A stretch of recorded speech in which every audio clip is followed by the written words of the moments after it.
29 September पासून पितृपक्षाचा प्रारंभ झाला आहे। पितृपक्षाच्या 4 पौराणिक कथा सांगितल्या जातात, ज्या खूप लोकप्रिय आणि प्रचलित आहेत। असे म्हणतात की या कथा ऐकल्याने आपल्या पितरांना मोक्षाची प्राप्ती होते व आपल्या जीवनात सुख समृद्धी येते। चला तर जाणून घेऊयात पितृपक्षाच्या कोणकोणत्या कथा आहेत त्या।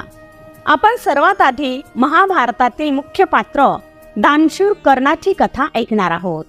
असे म्हटले जाते की सर्वात पहिले श्राद्ध कर्णाने केलेले होते। कर्ण हा कुंतीचा पुत्र होता आणि महाभारत काळात सर्वात मोठा दानशूर व्यक्ती म्हणून कर्णाची ख्याती होती। तो दररोज कितीतरी गरीब व गरजू व्यक्तींना सोने व मौल्यवान वस्तूंचे दान करीत असे। परंतु ज्यावेळी कर्णाचा मृत्यू झाला आणि तो स्वर्गात गेला, त्यावेळी भोजन करताना कर्णाच्या ताटात सोने, हिरे, मोती, सुवर्ण मुद्रा असे वाढण्यात आले। इतर सर्वांना सामान्य अन्न होते, परंतु कर्णाला अन्नाचा एक कणही दिला गेला नाही।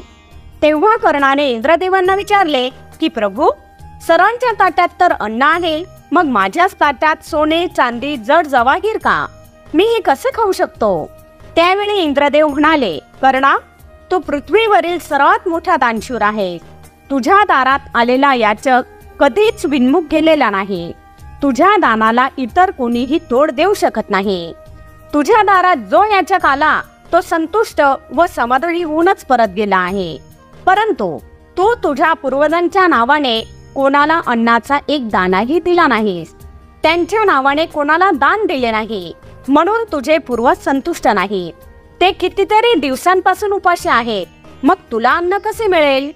तू ज्या वस्तूंचे दान केले होते त्याच वस्तू तुला अन्न म्हणून दिल्या आहेत। कर्णाने सांगितले, आता यावर काही उपाय? तर इंद्रदेवांनी सांगितले, आता तू पुन्हा पृथ्वीवर जा। तुझ्या पूर्वजांच्या नावाने पिंडदान, तर्पण व श्राद्ध कर। त्यांच्या नावाने अन्नदान कर, म्हणजे तुझे पूर्वज संतुष्ट होतील। मग कर्ण पुन्हा पृथ्वीवर परतला व आपल्या पूर्वजांचे आवाहन करून श्राद्ध, पिंडदान व तर्पण केले आणि त्यांच्या नावाने पिंडदान केले। ज्यावेळी महावीर कर्णांनी श्राद्ध केले त्यावेळी सूर्य कन्या राशीत होता, आणि ज्यावेळी सूर्य कन्या राशीत असतो त्यावेळी चंद्र पृथ्वीच्या अगदी जवळ असतो आणि चंद्राच्या अगदी वरच्या बाजूला पितृलोक आहे। म्हणून या काळात पितृलोकातील आपले पूर्वज पृथ्वीवर सूक्ष्म रूपात येतात आणि आपण श्राद्ध, तर्पण व पिंडदान करतो त्याचा ते स्वीकार करतात। आपण गाईला, कावळ्यांना जे अन्न देतो त्या अन्नाचा ते मनापासून स्वीकार करतात व संतुष्ट होऊन आपल्याला आशीर्वाद देतात। अशाच प्रकारे महावीर कर्णाने इंद्रदेवांच्या आज्ञेवरून सर्वात पहिले श्राद्ध केले होते आणि या परंपरेची सुरुवात केली होती। आणि तेव्हापासूनच पितृपक्षाची सुरुवात झाली व सर्वजण पित्र, श्राद्ध व तर्पण करू लागले। असे म्हणतात की या 16 दिवसांमध्ये जे व्यक्ती आपल्या पूर्वजांच्या नावाने पिंडदान, श्राद्ध व तर्पण करतात त्यांचे पित्र त्यांच्यावर संतुष्ट होतात आणि आशीर्वाद देतात। यामुळे त्या व्यक्तीचे जीवन पुढे एका वर्षभरासाठी सुखी, समाधानी व आनंदी बनते। या उलट जे व्यक्ती या पितृपक्षात श्राद्ध करीत नाहीत, तर्पण, पिंडदान व अन्नदान करीत नाहीत, त्यांचे पूर्वज पृथ्वीवर येऊनही उपाशीच परत फिरतात। ते उपाशी परत गेल्यामुळे आपल्या वंशाला शाप देतात। शाप देतच ते जातात आणि त्यामुळे अशा व्यक्तींच्या कुटुंबात नेहमी अशांतता, वादविवाद, भांडणे, अकाल मृत्यू, आजारपण हे घर करून राहतात आणि नेहमी त्यांच्यावर वाईट शक्तींचे वास्तव्य असते आणि या घरातील व्यक्ती नेहमी अशांत, चिडचिडे, अडचणींनी घेरलेले असतात। म्हणून आपल्या हिंदू धर्मात सांगितले आहे की या पितृपक्षादरम्यान आपल्या पूर्वजांच्या नावाने श्राद्ध, पिंडदान व तर्पण करून त्यांना संतुष्ट करून त्यांचा आशीर्वाद मिळवावा। आता आपण पितृपक्षा संदर्भात दुसरी कथा ऐकूयात। ती कशा प्रकारे आपले पूर्वज आपल्यावर संतुष्ट होऊन धनवान बनण्याचा आशीर्वाद देतात ते। 2 भाऊ होते, एकाचे नाव जोगी आणि दुसऱ्याचे नाव भोगी होते। जोगी खूप श्रीमंत होता तर भोगी दरिद्री होता, परंतु दोन्ही भावांचे आपापसात खूप प्रेम होते। ते बाजूबाजूलाच राहत होते। एकदा पितृपक्षाचा महिना आला। जोगीच्या बायकोने जोगीला सांगितले की आपण श्राद्ध करूयात, तर जोगी तिचे बोलणे टाळू लागला आणि म्हणाला, कशाला उगाच पैसे खर्च करायचे. परंतु जोगीच्या पत्नीला आपल्या धनाचा खूप गर्व होता आणि तिची संपन्नता तिला तिच्या माहेरच्या व्यक्तींना दाखवायची होती. म्हणून तिने तिच्या पतीला सांगितले की अहो, मला माहित आहे तुम्ही का नाही म्हणत आहात. तुम्हाला असे वाटत असेल की इतका स्वयंपाक मी एकटी कशी करेन, मला त्रास होईल. तुम्ही काळजी करू नका, मी भोगीच्या पत्नीला मदतीला बोलावून घेईल. त्यावर जोगीने होय म्हटले. तिने ताबडतोब जोगीला तिच्या माहेरी निरोप व आमंत्रण देण्यास पाठवले आणि भोगीच्या पत्नीलाही सकाळी लवकर मदतीला येण्यास सांगितले. दुसऱ्या दिवशी पहाटेच भोगीची पत्नी मदतीला आली व संपूर्ण स्वयंपाक तिने बनवला.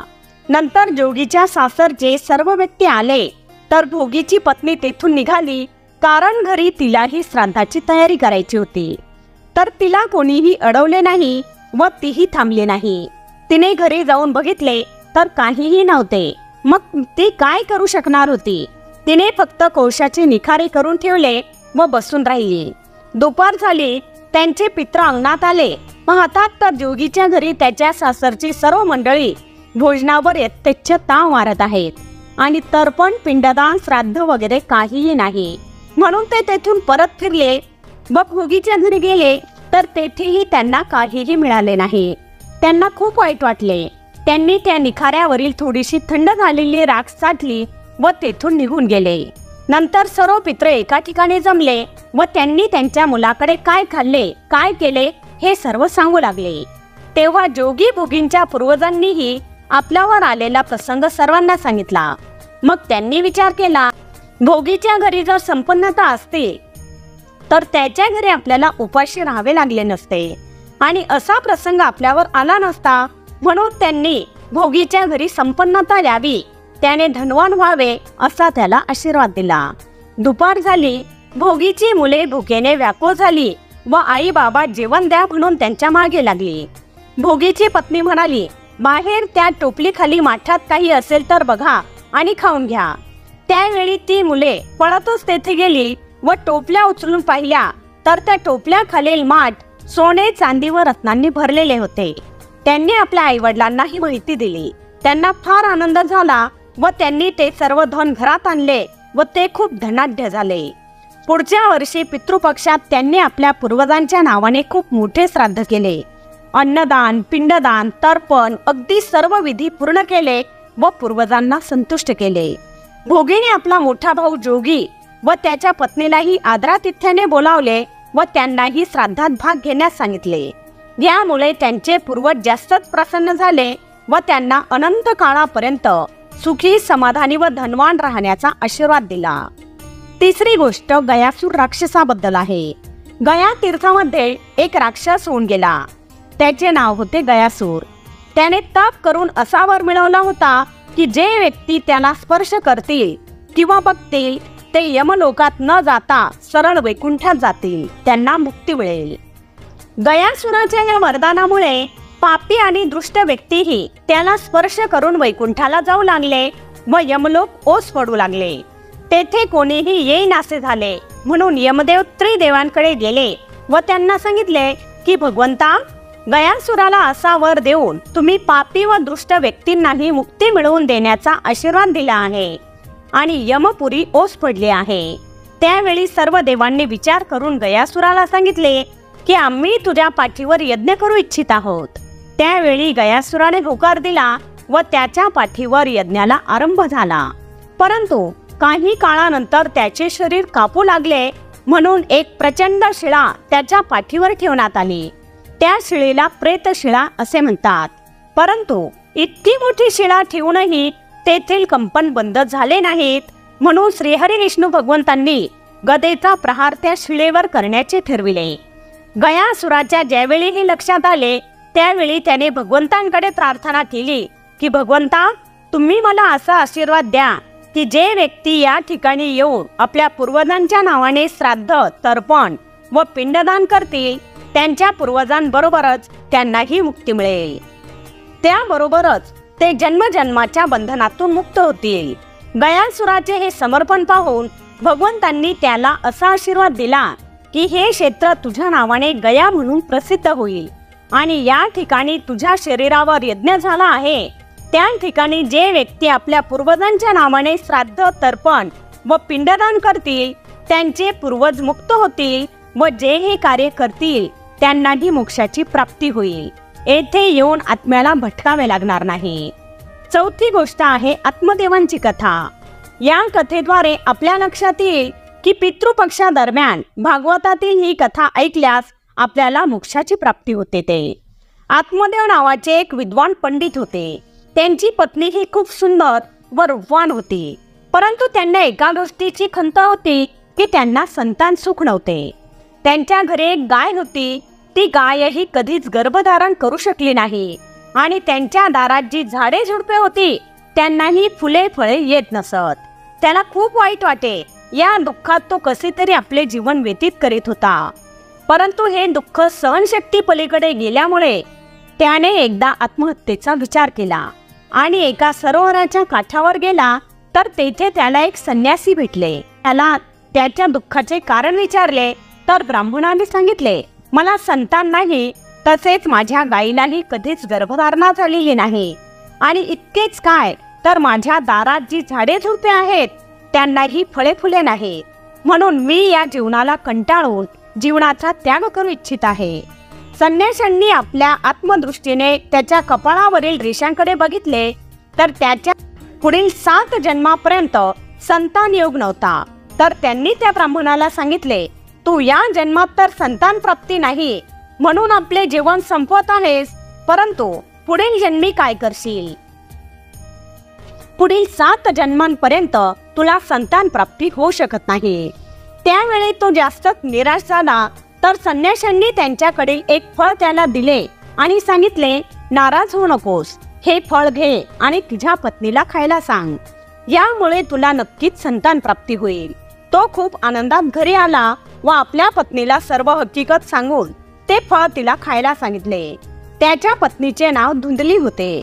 तिने ते फळ घेतले, परंतु तिच्या मनात शंका कुशंकांनी घर केले की जर मी हे फळ खाल्ले व मला गर्भधारणा झाली तर माझे सुंदर शरीर बेडोल होईल, माझी सुंदरता नष्ट होईल. म्हणून तिने ते फळ आपल्या बहिणीला खायला दिले. त्यावेळी धुंदलीची बहीण गर्भवती होती. धुंदलीच्या मनातील हे तर्कवितर्क तिच्या लक्षात आले व तिने तिच्या बहिणीला सांगितले की जेव्हा तिला पुत्र होईल त्यावेळी ती तो पुत्र तिला सोपवेल व तिने ते फळ गायीला खाऊ घातले. काही काळानंतर धुंदलीच्या बहिणीने एका मुलाला जन्म दिला व गायीनेही एका बालकाला जन्म दिला. तो दिसायला अंती मनुष्य होता, फक्त त्याचे कान गायीच्या कानासारखे होते, म्हणून त्याचे नाव गोकर्ण ठेवण्यात आले आणि त्याच्या भावाचे नाव धुंदकारी ठेवण्यात आले. गोकर्ण दिव्य व तेजस्वी होता. त्याने खूप कमी वयात खूप ज्ञान मिळवले आणि विद्वान पंडित झाला, परंतु धुंदकारी वाईट प्रवृत्तींच्या आहारी गेला. तो मद्यपान करू लागला, जुगारी बनला, चोऱ्या करू लागला. एकदा त्याने राजाच्या राज्यात खूप मोठी चोरी केली व वैश्यांच्या वस्तीत जाऊन त्यांना ते धन देऊन टाकले. वैश्यांनी विचार केला की याने राजाच्या घरी चोरी केली आहे, जर राजा आला तर याच्या बरोबर आपल्यालाही शिक्षा देईल, म्हणून त्यांनी सर्वांनी मिळून त्याला ठार केले. याच्या पाप कर्मांमुळे त्याला प्रेत योनीतच भटकावे लागले. एक दिवस त्याने आपल्या भाऊ गोकर्णाकडे त्याला मुक्ती मिळावी यासाठी प्रार्थना केली. तर गोकर्णाने भागवत कथा सांगण्यास प्रारंभ केला व धुंदकारीला कथा ऐकण्यास सांगितले. 7 दिवस कथा ऐकल्याने धुंदकारीला प्रेत योनीतून मुक्तता मिळाली आणि त्याला घेऊन जाण्यासाठी वैकुंठातून विमान आले व त्याने दिव्य रूप धारण करून वैकुंठात गमन केले. अशा प्रकारे भागवत कथा ऐकल्याने व्यक्तीला प्रेत योनीतूनही मुक्तता मिळते. मित्रांनो, तुम्हाला या गोष्टी नक्कीच आवडल्या असतील. व्हिडिओ आवडला असेल तर लाईक व शेअर करा. तसेच अशाच प्रकारचे नवनवीन व्हिडिओ पाहण्यासाठी आमच्या मराठी टिप्स या यूट्यूब चॅनलला सबस्क्राईब जरूर करा.